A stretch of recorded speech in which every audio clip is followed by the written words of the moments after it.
Objet nombre SCP-14. Homme immortel. Classe sûre. Procédure de confinement spéciale. SCP-14 doit être conservé sur le site dans une chaise à accoudoir, de préférence face à une fenêtre. La musique doit être fournie sur une base régulière, de préférence en permanence. Cette musique ne devra pas inclure des pièces originaires d'après 1937. Une caméra de sécurité doit être présente dans la salle de SCP-14.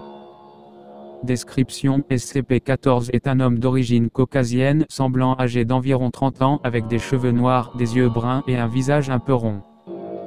Les dossiers indiquent que son nom est Robert Shetford, confiné en 1915 à l'asile de Norwich dans le Connecticut pour folie délirante, prétendant qu'il avait été maudit et condamné à vivre éternellement et qu'il était immortel en conséquence.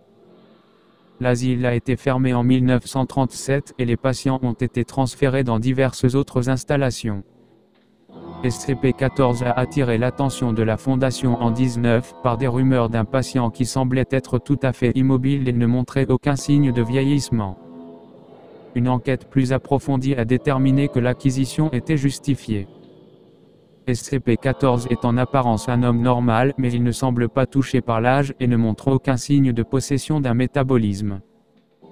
Il ne mange pas, ne boit pas, ne transpire pas et ne montre d'aucune autre manière ses fonctions vitales.